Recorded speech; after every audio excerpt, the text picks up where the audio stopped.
Some ships sail into legend, others into oblivion. But the tale of the merchant vessel Melly, that's different. It didn't just vanish. It left behind a whisper, a chilling fragment from the edge of the known world, suggesting a fate far stranger than merely being lost to the waves. The year is 1846. The world is vast, its oceans still holding countless secrets. In Sydney, Australia, the sturdy trading ship Melly prepares for a challenging voyage. Her destination: Perth, on the continent's remote western coast. Her cargo: valuable rare metals, a lure for legitimate trade and, perhaps, darker intentions. On board, alongside the crew, are a handful of passengers seeking passage to the burgeoning Swan River colony. The route is perilous. The southern coast of Australia is infamous for its treacherous waters, unpredictable weather, and the vast, unforgiving expanse of the Great Australian Bight. Ships of this era were reliant on wind, skill, and a considerable amount of luck. Communication was non-existent once land dipped below the horizon. To sail these waters was an act of faith. The Melly departs Sydney Harbour under fair skies, sails catching the wind, watchers on shore likely offering silent prayers for a safe journey. Weeks pass. In Perth, anticipation begins to curdle into concern. The Melly is overdue. Days stretch into weeks, weeks into months. No sign. No wreckage washed ashore. No floating debris. No desperate messages in bottles found by chance. The sea is notorious for swallowing ships whole, leaving no trace. Storms could capsize a vessel in moments. Hidden reefs could tear open a hull. Fire, a constant dread on wooden ships, could consume everything. The official conclusion, when it finally came, was grim but expected.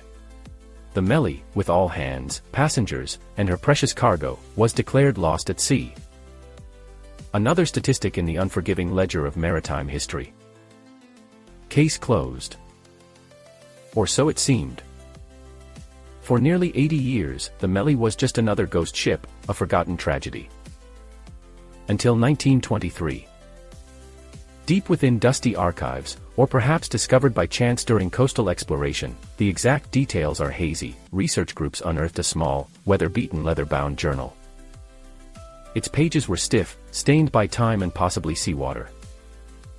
The ink was faded, the handwriting sometimes frantic. Authentication suggested it belonged to one of the passengers aboard the ill-fated Melly. Much of the early entries detailed the mundane realities of sea travel in the 19th century, the cramped conditions, the changing weather, the hopeful anticipation of reaching Perth. But as the journal chronicled the ship's journey further south, rounding the continent's underbelly, the tone began to shift. There were descriptions of unusual sea conditions, strange calms when there should have been wind, peculiar phosphorescence in the water unlike anything the writer, seemingly an educated individual, had witnessed before. Anxiety crept into the script. Then came the final, fragmented entries. They spoke not of a storm, nor pirates, nor fire. Instead, the last legible passage contained a sentence that sent a chill down the spines of those who found it. Scribbled hastily, it mentioned the ship encountering something incredible in the waters. Something unnatural. Something that defied easy explanation. The entry broke off abruptly, leaving only questions hanging in the air. Incredible. What could that mean? A rogue wave of unprecedented size? A colossal sea creature from the myths sailors whispered about? Some bizarre, localized weather phenomenon? These were considered. But the context hinted at something more tangible, more structured. Whispers began to circulate among those privy to the diary's contents.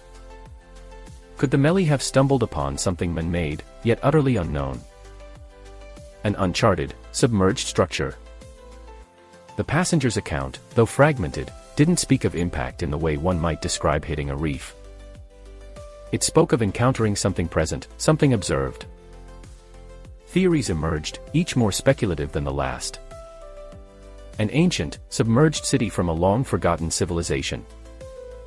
An anomalous geological formation unlike any known.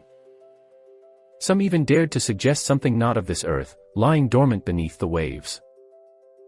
The area off the southern coast is vast and deep, much of it still poorly mapped even today.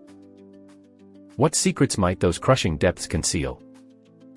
The diary offered no answers, only a terrifying puzzle piece.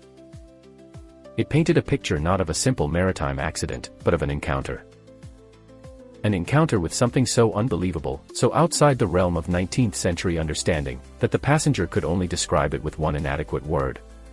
Incredible. Of course, skepticism is warranted. Was the diary authentic? Could the passenger have been suffering from delusions brought on by the stress of the voyage? Was the incredible sight merely a natural phenomenon misinterpreted under duress?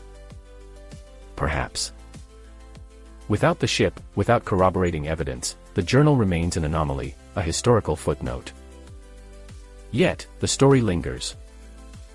The image of the Melly, sailing unknowingly towards a confrontation with something beyond comprehension in the vast, lonely waters south of Australia. The abrupt end to the journey, the complete disappearance, and that single, haunting word left behind in a water-stained diary. The fate of the Melly remains officially unsolved. Lost to the sea. But the discovery of the passenger's journal adds a layer of profound mystery. It forces us to wonder. Did the Melly simply sink? Or did it sail into a part of the map where the known world ends, and encounter something else? Something incredible, waiting in the silent, crushing dark beneath the waves. The truth, like the ship itself, remains lost in the depths.